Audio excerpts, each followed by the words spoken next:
नमस्कार बंधू भगिनींनो, आपल्या सगळ्यांचं सहर्ष स्वागत आहे स्वास्तिकम या माझ्या चॅनलवर। आज मी आपल्यासाठी भगवद्गीता जशी आहे तशी त्याचा पुढील व्हिडिओ घेऊन आलेली आहे।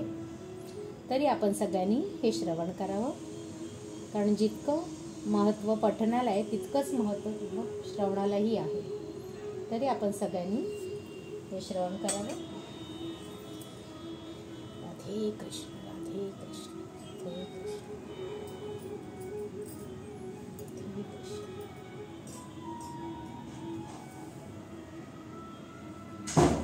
पुष्प अर्पण करते। राधे राधे। हरे कृष्ण हरे कृष्ण कृष्ण कृष्ण हरे हरे। नैवेद्य अर्पण करते।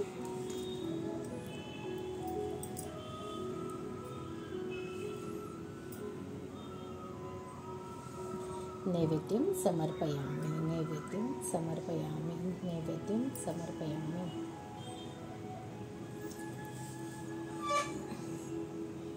हरे कृष्ण कृष्ण कृष्ण हरे हरे, हरे राम राम राम हरे हरे। राधे राधे राधे राधे राधे राधे।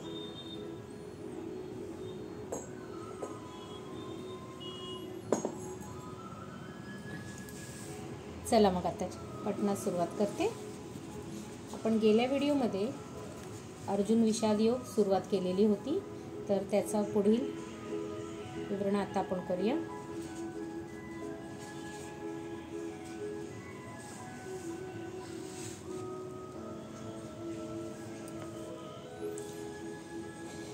श्री गणेशाय नमः। श्री सरस्वतीभ्यो नमः।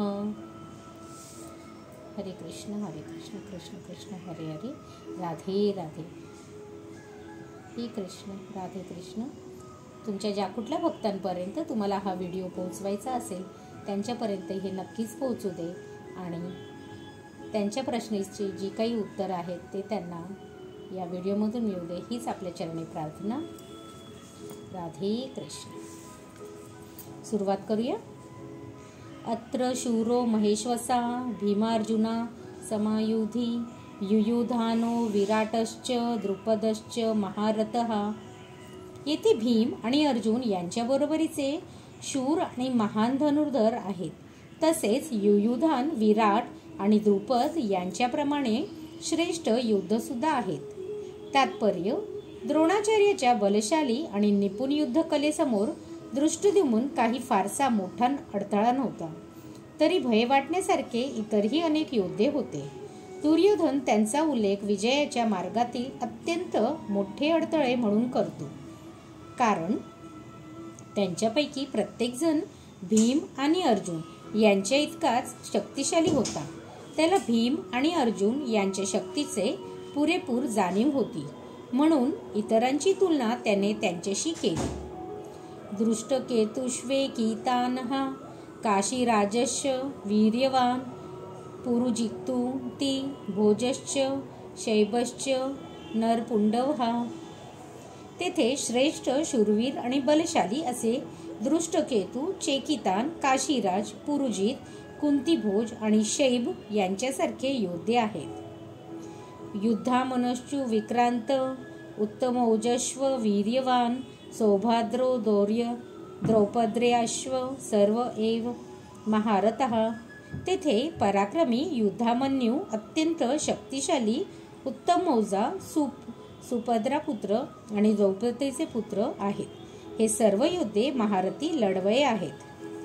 असांक तु विशिष्टा ये तानि बोध द्विजोत्तम नायकामं सैन्यस्य संज्ञार्थ ताम्रविमीते। हे ब्राह्मण श्रेष्ठ, तुमच्या माहितीकरिता माझ्या सैन्याचे नेतृत्व करण्यासाठी विशेष पात्र असणाऱ्या सैनिक अधिकाऱ्यांनी विषयी मी तुम्हाला सांगतो।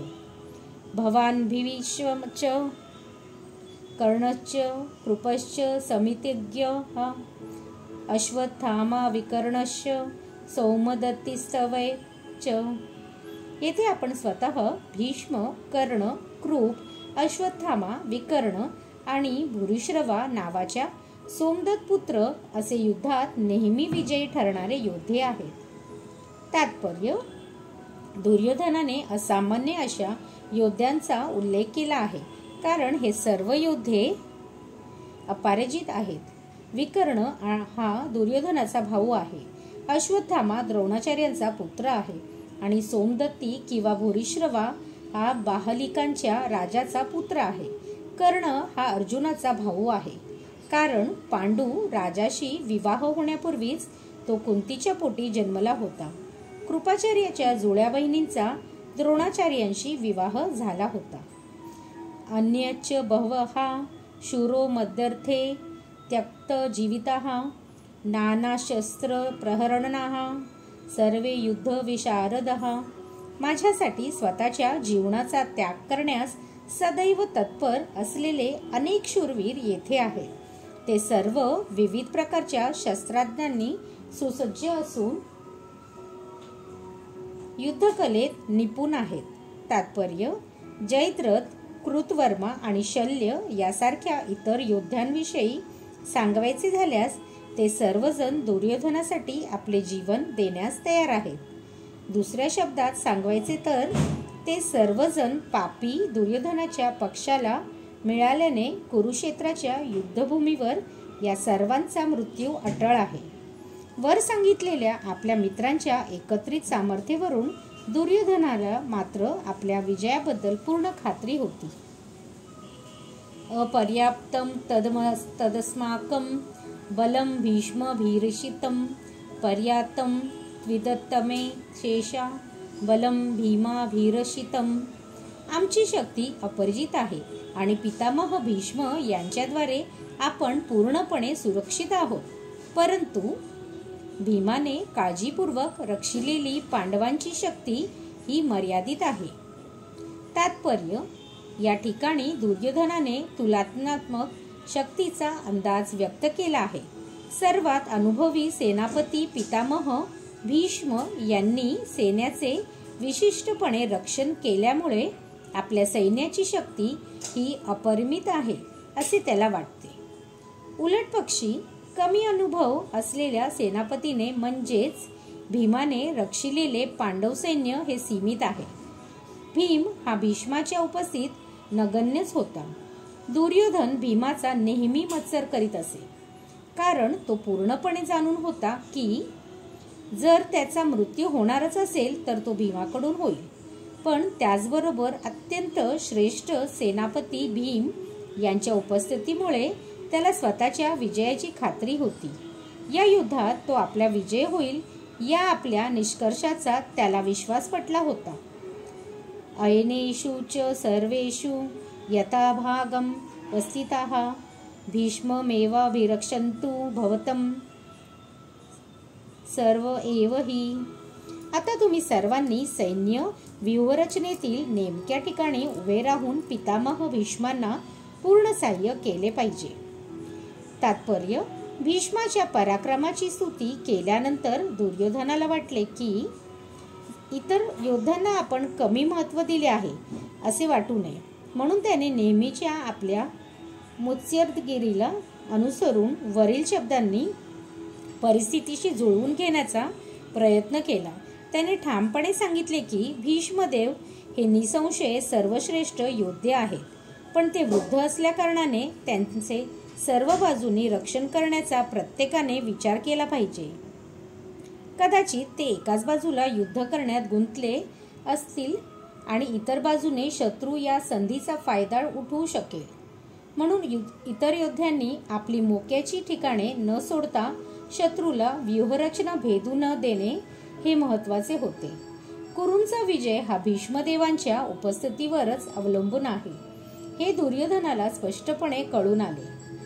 युद्धामध्ये भीष्मदेव आणि द्रोणाचार्य यांच्या पूर्ण पाठिंब्याची त्याला खात्री होती, कारण ज्यावेळी मोठमोठ्या सेनापतींच्या सभेत द्रौपदीचे वस्त्रहरण केले जात होते त्यावेळी तिने या दोघांकडे न्याय याचना केली होती, पण एक चकार शब्दही काढू शकले नव्हते हे दुर्योधन निश्चित जाणून होता. या दोघांच्या मनात पांडवांबद्दल जिव्हाळा असला तरी द्यूतक्रीडेप्रमाणेच आताही ते या जिव्हाळ्याचा त्याग करतील अशी त्याला आशा होती. तस्य संजय हर्ष कुरुवृदमः पितामहः सिंहनादं विनोद्योच्यं शंखदर्थ्यों प्रतावान. नंतर कुरुवंशातील वयोवृद्ध महापराक्रमी आणि सर्व योद्ध्यांमधील अग्रणी अशा भीष्मांनी मोठ्याने सिंहगर्जनेप्रमाणे आपला शंख वाजविला आणि यामुळे दुर्योधन आनंदित झाला. तात्पर्य: कुरुवंशातील पितामह आपला पौत्र दुर्योधन याच्या अंतःकरणातील भाव समजू शकले आणि त्याच्याबद्दल असलेल्या स्वाभाविक प्रेमामुळे त्यांनी दुर्योधनाला उत्साहित करण्यासाठी मोठ्याने शंख वाजविला. हा आवाज त्यांच्या सिंहासारख्या असणाऱ्या स्थितीला अनुरूप होता. शंखध्वनीच्या संकेताने त्यांनी आपला पौत्र दुर्योधन याला सूचित केले की त्याला युद्धात विजयी होण्याची शक्यताच नाही, कारण विरुद्ध बाजूला स्वतः परमपुरुष भगवान श्रीकृष्ण आहेत. तरी सुद्धा युद्ध करणे हे त्याचे कर्तव्य होते आणि यामध्ये ते कोणतीही कसर सोडणार नव्हते. ततः शंकाश्व भैरश्व पनवान कगो मुखा सहसैवाभ्य हयंतम स शब्द स्तुमुलो भवत. त्यानंतर शंख, ढोल, भेरी, नगारे, तुताऱ्या आणि रणशिंगे एकदम वाजू लागली आणि त्यांच्या एकत्रित आवाज एक अत्यंत भयंकर होता. ततः श्वेतहर्य युक्ते महती स्यंदने स्थितः माधवः पांडश्व्यो दिव्यो शंखो प्रद्युम्नः. दुसऱ्या बाजूला शुभ्र अश्वांनी युक्त अशा एका महान रथामध्ये बसलेले भगवान श्रीकृष्ण आणि अर्जुन यांनी आपापली दिव्य शंख वाजविली. तात्पर्य: भीष्मदेवांनी वाजविलेल्या शंखांशी तुलना करताच श्रीकृष्ण आणि अर्जुन यांनी वाजविलेला शंखाचे दिव्य म्हणून वर्णन करण्यात आले आहे. दिव्य शंखाच्या नादाने असे सूचित करण्यात आले आहे की पांडवांच्या पक्षात श्रीकृष्ण असल्याने विरुद्ध पक्षाला विजयाची आशा नव्हती. जयस्तु पांडुपुत्रांना यशा पक्षे जनार्दनः. पांडुपुत्रांसारख्या व्यक्तीचाच नेहमी विजय होत असतो, कारण भगवान श्रीकृष्ण त्यांचे सहकारी असतात आणि ज्या ठिकाणी भगवंत असतात त्या ठिकाणी लक्ष्मीदेवी सुद्धा असते, कारण लक्ष्मीदेवी आपल्या पतीशिवाय कधीही एकटी राहत नाही. म्हणून विष्णू किंवा भगवान श्रीकृष्ण यांच्या शंखामधून उत्पन्न झालेल्या दिव्य शंखध्वनीद्वारे कळून आले की भाग्य आणि विजय अर्जुनाची वाटच बघत होते.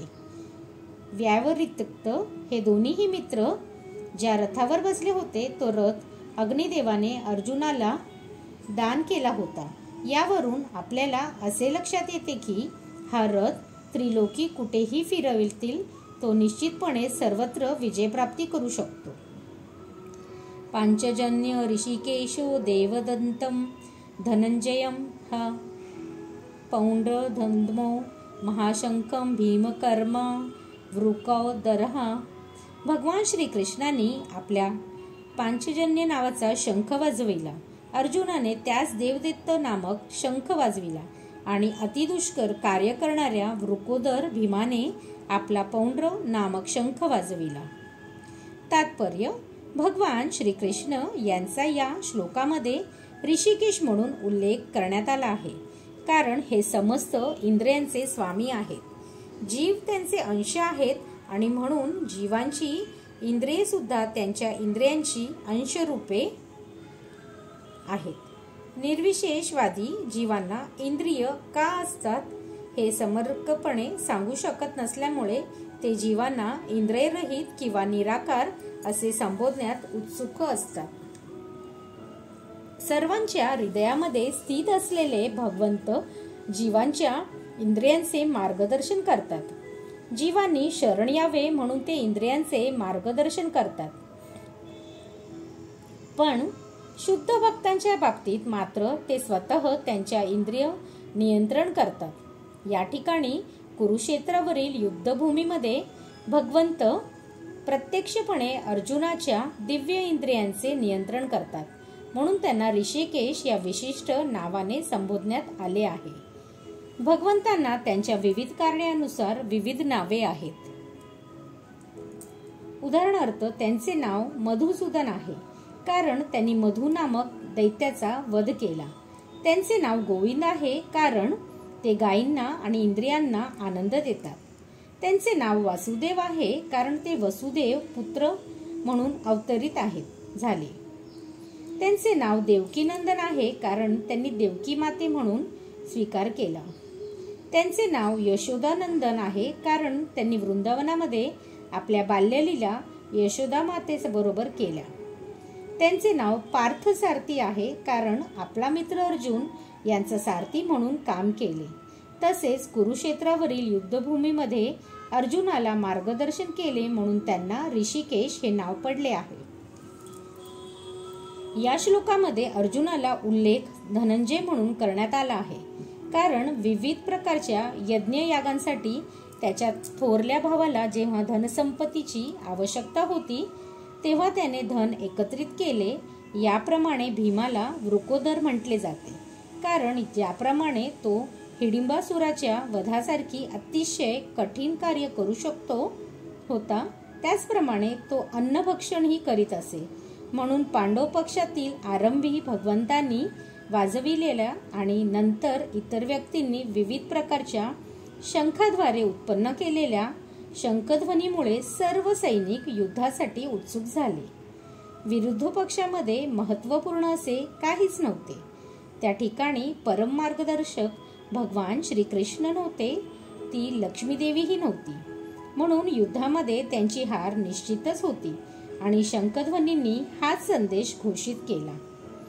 अनंत विजयम राजा कुंतीपुत्रो युधिष्ठिरः नकुलः सहदेवश्च सुघोषमणि पुष्पकौ काश्यश्व परमेश्वासः शिखंडी च महारथः दृष्टद्युम्नो विराटश्च सात्यकीश्व पराजितः द्रुपदो द्रौपद्यश्च सर्वश्वः पृथ्वीप्ते सौभद्रश्च महाबाहुः शंखान्दमुः पृथक्युत्थक.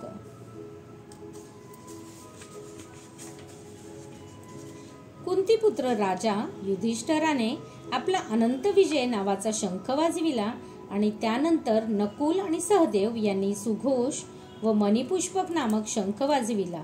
हे राजन, महारधनुर्धर काशीनरेश श्रेष्ठ योद्धा शिखंडी, दृष्टद्युम्न विराट आणि अपराजित सात्यकी, द्रुपद, द्रौपदीचे पुत्र आणि सुभद्रेचा महाबाहू पुत्र व इतरांनी आपापले शंख वाजविले. तात्पर्य: संजयाने मोठ्या चातुर्याने धृतराष्ट्राला सांगितले की पांडुपुत्रांना फसविणे आणि आपल्या स्वतःच्या पुत्रांना राज्याच्या सिंहासनावर बसविण्याचा प्रयत्न करण्याचे धोरण चुकीचेच आहे व ते मुळीच स्तुत्य नाही. पूर्वलक्षणावरून तर संपूर्ण कुरुवंश या महायुद्धामध्ये मारला जाईल हे स्पष्टीकरण कळून आले आहे. पितामह भीष्मापासून ते अभिमन्यू सारख्या नातवंडापर्यंत तसेच जगातील इतर सर्व राज्यांचे राजे जे कोणी त्या ठिकाणी उपस्थित होते त्या सर्वांचा विनाश निश्चितच होणार. राजा धृतराष्ट्रामुळेच ही आपत्ती कोसळली होती, कारण त्याने आपल्या मुलांना स्वीकारलेले धोरणे उत्तेजन दिले होते. सघोषो धृतराष्ट्रान् हृदयानि व्यवधारयत नभस्व पृथ्वीं चैव तुमुलोभ्य नुनादयन्. हा विविध प्रकारांचा शंखनिनाद वाढतच गेला. या निनादाचे आकाश पृथ्वी दुमदुमून गेली आणि धृतराष्ट्राची पुत्रांची हृदये विदीर्ण झाली. तात्पर्य: दुर्योधनाच्या पक्षातील भीष्म आणि इतरांनी जेव्हा शंखनाद केला तेव्हा पांडवांची हृदये मुळीच विदीर्ण झाली नाही. अशा प्रकारच्या घटनांचा उल्लेख आढळत नाही, परंतु या विशिष्ट श्लोकामध्ये पांडव पक्षाच्या बाजूने करण्यात आलेला शंखध्वनीमुळे धृतराष्ट्रपुत्रांची हृदये विदीर्ण झाली असे सांगितले आहे. याचे कारण म्हणजे पांडव आणि त्यांचा भगवान श्रीकृष्णावरील दृढ विश्वास होय. जो भगवंताचा आश्रय घेतो तो महाभयानक आपत्तीमध्येही भयभीत होत नाही. अथ व्यवस्थांतदृष्टा धातराष्ट्राकं पिध्वजः प्रवृत्ते शस्त्रा संपोते धनुरुद्यम्य पांडवः ऋषिकेशं तदा वाक्यमिदमाह महीपते. हनुमानाचे चिन्ह असलेल्या ध्वजाच्या रथावर आरूढ असलेला पांडुपुत्र अर्जुन त्यावेळी धनुष्य हाती घेऊन बाण सोडण्यास सज्ज झाला. हे राजन, व्यूहरचनेतील धृतराष्ट्रपुत्रांकडे पाहून अर्जुन भगवान श्रीकृष्णांना पुढील प्रमाणे म्हणाला. तात्पर्य: युद्धाला आरंभ होण्यास थोडाच कालावधी होता. वरील कथावरून समजून येते की युद्धभूमीवर प्रत्यक्ष भगवान श्रीकृष्णाद्वारे मार्गदर्शित पांडव सेनेचे अनपेक्षित व्यूहरचना पाहून धृतराष्ट्रपुत्र किंचित निराश झाले होते. अर्जुनाच्या ध्वजावरील हनुमानाचे चिन्ह हे विजयाचे आणखीन एक लक्षण आहे. कारण राम रावण युद्धामध्ये हनुमानाने प्रभू श्री रामचंद्राचे सहाय्य केले होते. आता राम आणि हनुमान दोघेही अर्जुनाला सहाय्य करण्यासाठी त्याच्या रथावर आरूढ होते. भगवान श्रीकृष्ण म्हणजे स्वतः श्रीराम आहेत आणि ज्या ठिकाणी भगवान श्रीराम आहेत त्या ठिकाणी त्यांचा नित्यसेवक हनुमान आणि त्याची नित्य सहचारिणी भाग्यलक्ष्मी श्रीमती सीतादेवी उपस्थित असतात. म्हणून कोणत्याही शत्रूकडून अर्जुनाला भयभीत होण्याचे कारणच नव्हते. आणि सर्वात मुख्य गोष्ट म्हणजे इंद्रियांचे स्वामी स्वतः भगवान श्रीकृष्ण त्याला मार्गदर्शन करण्यासाठी उपस्थित होते. याप्रमाणे अर्जुनाला युद्ध करण्यासाठी हितकारक मार्गदर्शन प्राप्त होते आणि भगवंतांनी निर्माण केलेल्या अशा आशादायक परिस्थितीमुळे युद्धामध्ये निश्चितपणे विजय होण्याची खात्री होती. अर्जुन उवाच: सेनयोरुभयोर्मध्ये रथं स्थापय मेच्युत या देवता निरीक्षः युद्ध कामनावस्थितान् कैमर्यसह योद्धव्यं स्मरणं समुद्यमे. अर्जुन म्हणाला, हे अच्युत, कृपया माझा रथ दोन्ही सेनाच्या मध्ये घेऊन चला. म्हणजे येथे युद्ध करण्याच्या इच्छेने प्रेरित झालेले आणि ज्यांच्याबरोबर मला या भयंकर शस्त्रास्त्र स्पर्धेमध्ये संघर्ष करायचा आहे त्या सर्व उपस्थितांना मी पाहू शकेन. तात्पर्य: श्रीकृष्ण जरी पुरुषोत्तम श्री भगवान असले तरी त्यांच्या अहेतुकी कृपेमुळे ते आपल्या मित्राची सेवा करीत होते. ते आपल्या भक्तावरील प्रेमात कधीही चुकत नाहीत. म्हणून त्यांना या ठिकाणी अच्युत असे संबोधण्यात आले आहे. सारथी या नात्याने त्यांना अर्जुनाच्या आदेशाचे पालन करावे लागत होते असे आणि हे करण्यात त्यांनी कधीच संकोच केला नाही. यासाठीच त्यांना अच्युत म्हणून संबोधण्यात आले आहे. जरी त्यांनी आपल्या भक्ताचे सारथ्य स्वीकारले होते तरी त्यांच्या परमस्थानाला कोणीच आवाहन देऊ शकत नाही. सर्व परिस्थितीत ते सर्व इंद्रियांचे स्वामी पुरुषोत्तम श्री भगवान ऋषिकेश आहे. भगवंत आणि त्यांचा सेवक यांच्यामधील संबंध अत्यंत मधुर आणि दिव्य असतो. सेवक हा भगवंताची सेवा करण्यास सदैव तत्पर असतो आणि भगवंतही सतत आपल्या भक्ताची सेवा करण्याची संधीच पाहत असतात. भगवंत स्वतः आदेश देण्यापेक्षा ते त्यांच्या शुद्ध भक्तांना स्वतःपेक्षा ज्येष्ठतेने स्थान देऊन त्यांच्या स्वीकारण्यात अधिक आनंद मिळवतात. भगवंत हे स्वामी असल्याने प्रत्येकजण त्यांच्या आज्ञेखाली असतो आणि त्यांना आज्ञा देणारा त्यांच्यापेक्षा श्रेष्ठ असा कोणीच नाही. परंतु जेव्हा ते पाहतात की त्यांचा शुद्ध भक्त त्यांना आज्ञा देत आहे तेव्हा जरी ते सर्व परिस्थितीत अच्युत असले तरी त्यांना दिव्यानंद प्राप्त होतो. भगवंताचा शुद्ध भक्त या नात्याने अर्जुनाला आपल्या भावंडांशी व चुलत्याशी युद्ध करण्याची मुळीच इच्छा नव्हती. पण दुर्योधन हट्टी असल्यामुळे आणि शांततामय वाटाघाटी करण्यास कधीच तयार नसल्यामुळे अर्जुनाला युद्धभूमीत येणे हे भाग पडले. यासाठीच युद्धभूमीवरील उपस्थित ज्येष्ठ व्यक्तींना पाहण्यास तो उत्सुक होता. रणांगणावर शांततेचा प्रयत्न करण्याचा जरी प्रश्नच नव्हता तरी त्या व्यक्तींना पुन्हा पाहण्याची आणि एक अनावश्यक युद्धाची मागणी करण्यात ते किती कृतनिश्चय आहेत हे पाहण्यासाठी त्यांची इच्छा होती. योत्स्य मानन वेक्षहम ये एतत्र समागतः धृतराष्ट्रस्य दुर्बुद्धिर्युक्त प्रियचिक किशर्वः. धृतराष्ट्राच्या दुर्बुद्ध पुत्राला खुश करण्याच्या इच्छेने येथे लढण्यास आलेला मला पाहू दे. तात्पर्य: दुर्योधन आपला पिता धृतराष्ट्र याच्या सहकार्याने दृष्टबेत आखून पांडवांचे राज्य बळकाविणार होता हे उघडगुपित होते. दुर्योधनाच्या बाजूला मिळालेले सर्वजण हे एकाच माळेतील मणी असले पाहिजेत. असे लोक कोण आहेत हे जाणून घेण्यासाठी आणि युद्धाला आरंभ होण्यापूर्वी त्यांनी पाहण्याची अर्जुनाला इच्छा होती. पण शांततेच्या वाटीघाटीचे बोलणे करण्याचा त्याचा मुळीच उद्देश नव्हता. शिवाय ही गोष्ट ही सत्य होती की त्याच्या निकट भगवान श्रीकृष्ण विराजमान होते. यामुळे अर्जुनाला विजयाची पूर्ण खात्री होती. तरी आपल्या ज्यांच्याशी सामना करायचा आहे त्यांच्या बळाचा अंदाज घेण्याकरिता त्यांना पाहण्याची त्याला इच्छा होती. संजय उवाच: एवमुक्तो ऋषिकेशो गुडाकेशन भारत सेनयोरुभयोर्मध्ये स्थापयित्वा रथोत्तम. संजय म्हणाला, हे भरतवंशजा, या प्रकारे अर्जुनाने म्हटल्यावर भगवान श्रीकृष्णांनी दोन्ही सैन्याच्या मध्यभागी तो सर्वोत्तम रथ उभा केला. तात्पर्य: या श्लोकात अर्जुनाला गुडाकेश म्हणून संबोधण्यात आले आहे. गुडाका म्हणजे निद्रा आणि जो निद्रेवर विजय प्राप्त करतो त्याला गुडाकेश म्हटले जाते. निद्रा याचा अर्थ अज्ञान असाही होतो. अर्जुनाने श्रीकृष्णाशी असलेल्या त्याच्या सख्यत्वामुळे निद्रा आणि अज्ञान दोन्हीवरही विजय प्राप्त केला होता. श्रीकृष्णाचा शुद्ध भक्त असल्यामुळे तो श्रीकृष्णांना क्षणभरीही विसरू शकत नव्हता.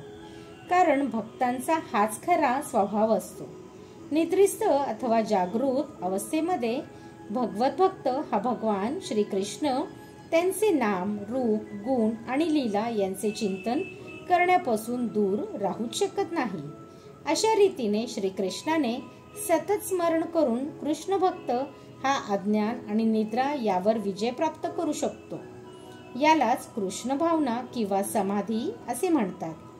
ऋषिकेश किंवा प्रत्येक जीवाचे मन आणि इंद्रिये यांचे मार्गदर्शक या नात्याने दोन्ही सैन्याच्या मधोमध रथ उभा करण्याचा अर्जुनाचा उद्देश ते जाणू शकले.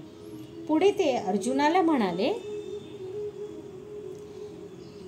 भीष्म द्रोण प्रमुखतः सर्वेषां च महिषितां उवाच पार्थ पश्यतास्मं वेतानुकूर्नीति.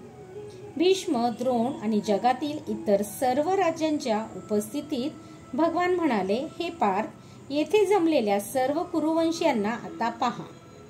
तात्पर्य: सर्व जीवांच्या परमात्मा स्वरूप असल्याने भगवान श्रीकृष्ण अर्जुनाच्या मनात काय चालले होते ते जाणू शकले. या संदर्भात ऋषिकेश या शब्दप्रयोगावरून कळून येते की त्यांना सर्व काही ज्ञात होते आणि अर्जुनाच्या संदर्भात पार्थ किंवा कुंतीपुत्र अथवा पृथेचा पुत्र हा शब्द सुद्धा तितकाच महत्त्वपूर्ण आहे. मित्र या नात्याने श्रीकृष्णांना अर्जुनाला सांगायचे होते की अर्जुन हा त्यांच्या आत्याचा म्हणजे पृथेचा पुत्र असल्यामुळे त्यांनी अर्जुनाला सारथी होण्याची मान्य केले. अर्जुनाला आता उपस्थित कुरुवंशांकडे पहा असे सांगण्यामागे श्रीकृष्णाचा काय उद्देश होता? अर्जुनाला तेथेच थांबून युद्ध करायचे नव्हते का? श्रीकृष्णांनी आपली आत्या पृथा हिच्या पुत्रांकडून अशी अपेक्षा कधीच केली नव्हती. मित्रसुलभ विनोद करून अशा प्रकारे श्रीकृष्णांनी अर्जुनाचे मन पूर्वीच ओळखले होते. श्रीकृष्ण पर्णमस्तु.